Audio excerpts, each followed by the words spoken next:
Hi, I'm Steven Desowitz, and I will be interviewing Ken Davis. Let's get started. First question, can you tell us a little bit about yourself, please? Sure. Hello, my name is Ken Davis, and I've been playing basketball or involved with basketball for over 45 years.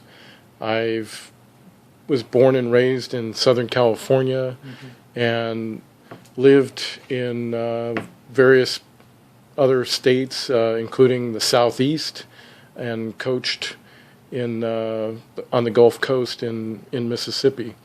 Also coached in the Southern California area. Okay. Number two, why did you become a basketball coach?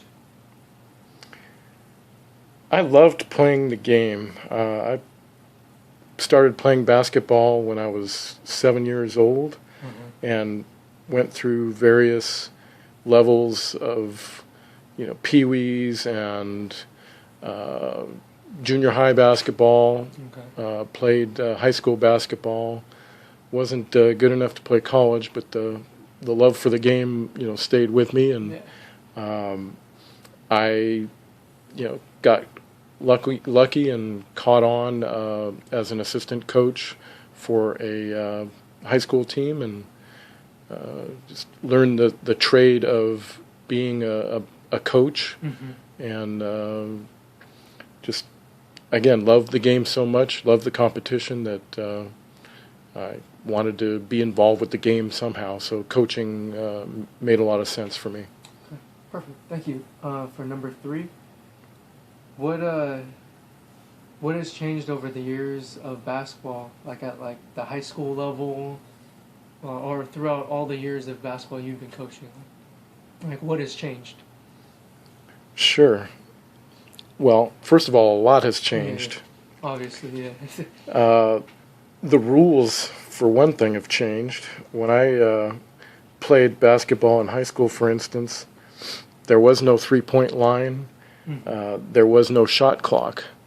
Those were major rules changes that occurred in the 1980s, early 1980s. So when I played back in the 1970s, the game was quite different.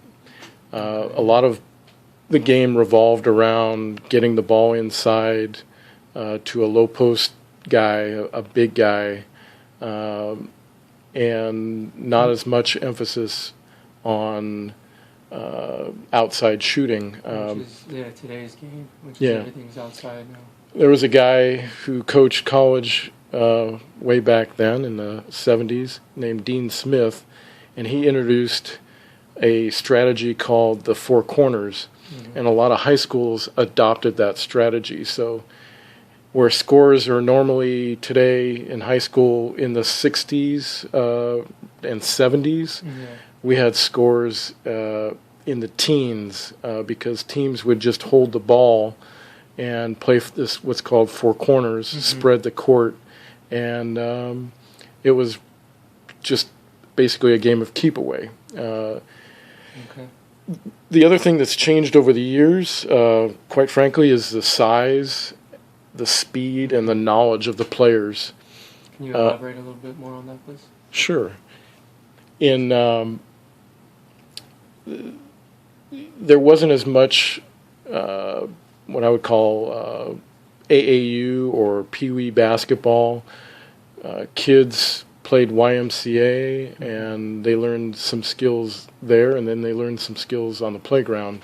But there was no defined coaching, real good coaching at an early age like there is today. Today there's so many different leagues and opportunities for players to improve at an early age.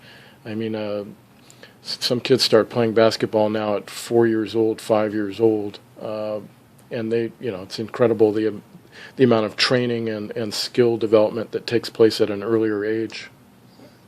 Perfect. Thank you. And now, what is your belief in the sport, in basketball, like your coaching style and whatnot?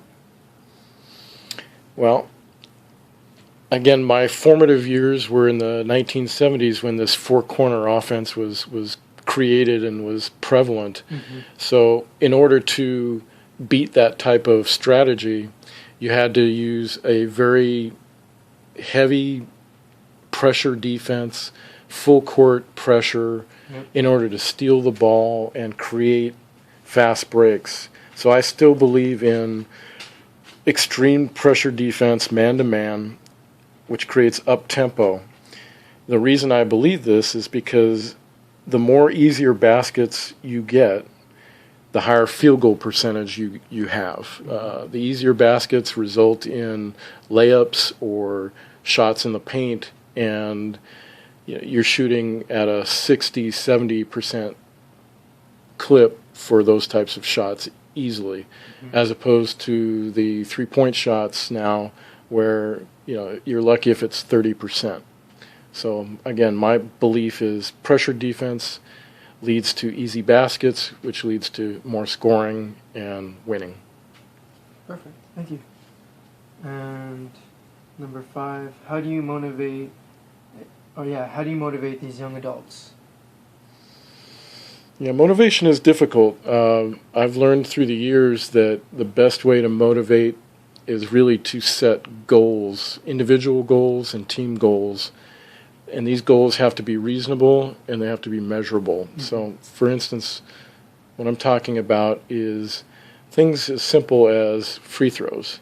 How do you improve free throws? How do you motivate players to want to improve free throws? Well, if they're shooting 100 free throws a day and they make 30 or 40 free throws, you show them how to shoot free throws and you make it fun, but you measure so that every day they're seeing their improvement. And I've been real successful at getting players to recognize what it takes to improve, and then they, through self-motivation, want to improve because they love the game and they want to compete and they want to do well. So I believe, again, setting measurable, reasonable goals and tracking them, putting it on a board,